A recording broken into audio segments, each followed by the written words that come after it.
ಈಗಾಗಲೇ ಶಾಸಕರು ಪೂಜ್ಯರ ಸಮ್ಮುಖದಲ್ಲಿ ಬಹಳಷ್ಟು ವಿಚಾರಗಳನ್ನ ಸವಿಸ್ತಾರವಾಗಿ ಮಾತನಾಡಿರುವುದರಿಂದ ಪೂಜ್ಯರು ಕೂಡ ಆಶೀರ್ವಚನವನ್ನು ನೀಡಬೇಕಾಗಿರುವುದರಿಂದ ನಾನು ಕೇವಲ 2 ನಿಮಿಷದಲ್ಲಿ ನನ್ನ ಮಾತುಗಳನ್ನು ಮುಗಿಸ್ತೇನೆ. ಬಸವಣ್ಣನವರು ಮಾತು ಹೇಳ್ತಾರೆ, ಮಾಡಿದೆ ನಿನ್ನದಿರ ಲಿಂಗಕ್ಕೆ, ಮಾಡಿದೆ ನಿನ್ನದಿರ ಜಂಗಮಕ್ಕೆ, ಮಾಡಿದೆ ನೆಂಬುದು ಮನದಲ್ಲಿ ಹೊಳೆದಲ್ಲಿ ಏದಿಸಿ ಕಾಡಿತ್ತು ಶಿವನ ಡಂಗುರ, ಮಾಡಿದೆ ನೆಂಬುದು ಮನದಲ್ಲಿ ನಿಲ್ಲದಿದ್ದರೆ ಬೇಡಿ ತನ್ನೀವ ನಮ್ಮ ಕೂಡಲ ಸಂಗಮ ದೇವ.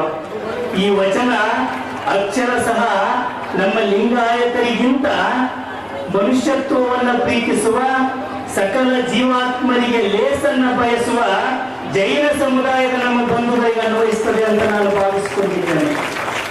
ಒಂದು ಸಣ್ಣ ಕ್ರಿಮಿ ಕೀಟಗಳಿಗೂ ಕೂಡ ತೊಂದರೆ ಆಗಬಾರದು ಅಂತ ಬಯಸುವ ತಾಯಿ ಹೃದಯದ ಸಮುದಾಯ ಈ ಜಗತ್ತಿನಲ್ಲಿ ಎಲ್ಲಾದ್ರೂ ಅಸ್ತಿತ್ವದಲ್ಲಿದ್ರೆ ಅದು ಜೈನ ಧರ್ಮ, ಜೈನ ಸಮುದಾಯ ಅಂತ ಹೇಳಿ ನಾನು ಬಹಳ ಅಭಿಮಾನದಿಂದ, ಪ್ರೀತಿ ಕಕ್ಕುಲತೆಯಿಂದ ನಿಮ್ಮನ್ನ ಪೂಜ್ಯರ ಸಮ್ಮುಖದಲ್ಲಿ ಅಭಿನಂದಿಸಲಿಕ್ಕೆ ಬಯಸ್ತೇನೆ. ಬಸವಣ್ಣನವರ ಆಶಯ, ಜೈನ ಧರ್ಮದ ಆಶಯ, ಸಕಲ ಜೀವಾತ್ಮರಿಗೆ ಒಳಿತನ್ನ ಬಯಸೋದರ ಮೂಲಕ ಸಕಲರು ಅತ್ಯಂತ ಸುಂದರ ಜೀವನವನ್ನ, ಸಂಸ್ಕಾರಯುತ ಜೀವನವನ್ನ, ಸಕಲ ಜೀವಾತ್ಮರಿಗೆ ಒಳಿತನ್ನ ಬಯಸೋದರ ಮೂಲಕ ಬದುಕಬೇಕು ಅಂತೇಳಿ ಅಂದು ಬಸವಣ್ಣನವರು ಆಸೆ ಪಟ್ಟಿದ್ರು. ಅಂದು ನಮ್ಮೆಲ್ಲ ಜೈನ ಮುನಿಗಳು ಅಪೇಕ್ಷೆ ಪಟ್ಟಿದ್ರು. ಆ ನಿಟ್ಟಿನಲ್ಲಿ ಇವತ್ತು ವಿಜಯಪುರದ ಈ ಅದ್ಭುತವಾದಂತಹ ಒಂದು ಮಂದಿರವನ್ನ, ಈ ಒಂದು ನೆಲ, ಇದಕ್ಕೆ ಬೆಲೆ ಕಟ್ಟೋದಕ್ಕಾಗೋದಿಲ್ಲ. ಇದೊಂದು ಆಸ್ತಿ ಅಲ್ಲ, ಇದು ಸರ್ವ ಸಮುದಾಯದ, ಬರೀ ಜೈನ ಸಮುದಾಯಕ್ಕೆ ಮಾತ್ರ ಅಲ್ಲ, ಸರ್ವ ಸಮುದಾಯದ ಜನ ಬಂದು ಈ ಮಣ್ಣನ್ನ ಸ್ಪರ್ಶಿಸಿದ್ರೆ ಸಕಲ ಜೀವಾತ್ಮರಿಗೆ ಒಳ್ಳೆಯದು ಮಾಡುವ ಸದ್ಭಾವ ಬರ್ತಕ್ಕಂಥ ಪುಣ್ಯ ಭೂಮಿ. ಇಂಥ ಪುಣ್ಯ ಭೂಮಿಯನ್ನ ಇವತ್ತು ಅತ್ಯಂತ ತೇಜಸ್ಸನ್ನ ಹೊಂದಿರತಕ್ಕಂಥ, ಬರೀ ಅವರ ದೃಷ್ಟಿ, ಅವರ ಮುಖ ನೋಡಿದ್ರೆ, ಅವರು ಬಂದ ನೆಲದಲ್ಲಿ ನಾವು ಬಂದು ಹೋದ್ರೆ ಸನ್ಯಾಸದ ಶಕ್ತಿ ಏನು ಅಂತಂದ್ರೆ, ಒಬ್ಬ ನಿಜವಾದ ತ್ಯಾಗಿ ತನ್ನ ಕೃಪಾ ದೃಷ್ಟಿಯಿಂದ ನೋಡಿದ್ರೆ ಕೌಟುಂಬಿಕ ಬದುಕಿನಲ್ಲಿರ್ತಕ್ಕಂಥ, ಕುಟುಂಬ ಧರ್ಮವನ್ನು ಆಚರಿಸ್ತಕ್ಕಂಥ ಪ್ರತಿಯೊಬ್ಬ ಶರಣ ಶರಣೆಯರ ಎಲ್ಲ ಪಾಪಗಳು ನಾಶವಾಗಿ ಅವನು ಸಚ್ಚಾರಿತ್ರ್ಯವಂತನಾಗಿ ಒಳ್ಳೆಯ ಮಾರ್ಗದಲ್ಲಿ ನಡೀತಾರೆ. ಇವತ್ತು ನಮ್ಮ ವಿಜಯಪುರದ ಜನರ ಸೌಭಾಗ್ಯ ಅಂತ ಅಂದ್ರೆ ಇವತ್ತು ಅಪ್ಪುಗಳು ಬಂದಿದ್ರಿಂದ ನಮಗೆ ತುಂಬಾ ಸಂತೋಷ ಆಗಿದೆ.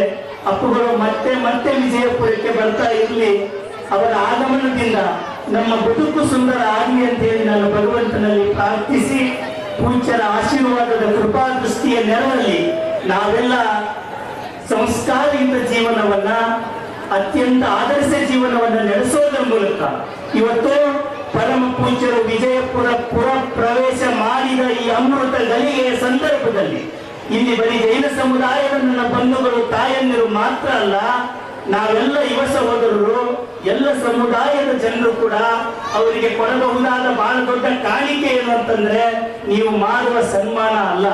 ನಾನಿವತ್ತು ಪೂಜ್ಯರ ಪಾದದ ಸಮ್ಮುಖದಲ್ಲಿ ಒಂದು ಮಾತು ಹೇಳಿಕೆ ಬಯಸ್ತೇನೆ. ಪೂಜ್ಯರೇ, ನೀವು ಬಯಸುವ, ನಮ್ಮಿಂದ ನಿರೀಕ್ಷಿಸುವ ಸಂಸ್ಕಾರಯುತವಾದ ಜೀವನವನ್ನು ನಡೆಸೋದರ ಮೂಲಕ ನಿಮ್ಮ ಪುರಪ್ರವೇಶವನ್ನು ನಾವು ಸ್ಮರಣೀಯವಾಗಿಸ್ತೇವೆ ಅಂತಕ್ಕಂಥ ಮಾತನ್ನ ಈ ಸಂದರ್ಭದಲ್ಲಿ ಹೇಳಿ, ಪೂಜ್ಯರ ಆಶೀರ್ವಾದ ಸದಾ ನಮ್ಮೆಲ್ಲರ ಮೇಲೆ ಇರಲಿ ಅಂತ ಹೇಳಿ ಮತ್ತೆ ಮತ್ತೆ ಅವರಲ್ಲಿ ನಾನು ಅವರ ಪಾದಕ್ಕೆ ಹನಿಮನಿದು ನಮಿಸಿ, ಚನ್ನವೀರ ಕಣಿವೆಯವರನ್ನು ಮಾತಾಡ್ತಾರೆ, ನಾವು ಆಡುವ ಮಾತು ಹೀಗಿರಲಿ ಗೆಳೆಯ, ಮೃದು ವಚನ ಮೂಲೋಕ ಗೆಲ್ಲುವುದು ತಿಳಿಯ, ಮೌನ ಮೌಕೆಯ ನೊಡೆದು ಮಾತರಳಿ ಬರಲಿ, 3 ಗಳಿಗೆಯ ಬಾಳು ಮಗಿಸುತ್ತಿರಲಿ. ಅಂತ ಬದುಕು ನಮ್ಮದಾಗಲಿ ಪೂಜ್ಯರ ಆಶೀರ್ವಾದದಿಂದ.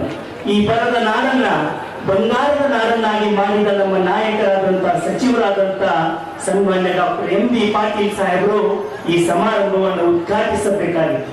ಅನಿವಾರ್ಯ ಕಾರಣದಿಂದ ಪೂಜ್ಯರಲ್ಲಿ ತಮ್ಮೆಲ್ಲರೆಲ್ಲರ ಕ್ಷಮೆಯನ್ನು ಯಾಚಿಸಿ ಈ ನಾಡಿಗೆ ಬಂಡವಾಳವನ್ನು ಹರಿದು ತರೋದರ ಮೂಲಕ ಕೈಗಾರಿಕೆಯಲ್ಲಿ ಕ್ರಾಂತಿ ಮಾಡಬೇಕು, ಯುವಕರಿಗೆ ಉದ್ಯೋಗ ಸಿಗಬೇಕು ಅಂತ ಹೇಳಿ ಕಾರ್ಯನಿಮಿತ್ತ ಅವರು ವಿದೇಶಿ ಪ್ರವಾಸದಲ್ಲಿರುವುದರಿಂದ ಪೂಜ್ಯರಿಗೆ ಅವರು ಅತ್ಯಂತ ಭಕ್ತಿಪೂರ್ವಕವಾದ, ಕೃತಜ್ಞತಾಪೂರ್ವಕವಾದ ನಮನಗಳನ್ನು ತಿಳಿಸಿದ್ದಾರೆ. ನಾನು ನಮ್ಮ ಸಹೋದರ ಮಾಂತೇಶ್ ಬಿರಾದರ್ ಅವರು ನಾವು ಬಹಳ ಪುಣ್ಯ ಮಾಡಿದ್ದೇವೆ. ಇವತ್ತು ಪೂಜ್ಯರ ಆಶೀರ್ವಾದವನ್ನ ನಮ್ಮ ಸಮುದಾಯದ ಎಲ್ಲ ಹಿರಿಯರು ಮಾಡಿಸಿದ್ದೀರಿ. ಅವರ ಆಶೀರ್ವಾದ, ನಿಮ್ಮ ಪ್ರೀತಿ, ಕಕ್ಕುಲತೆ ನಮ್ಮ ಬಹಳ ದೊಡ್ಡ ಆಸ್ತಿ. ನಿಮ್ಮ ಋಣ ಯಾವತ್ತೂ ಕೂಡ ನಾವು ತೀರಿಸಲಿಕ್ಕೆ ಆಗೋದಿಲ್ಲ.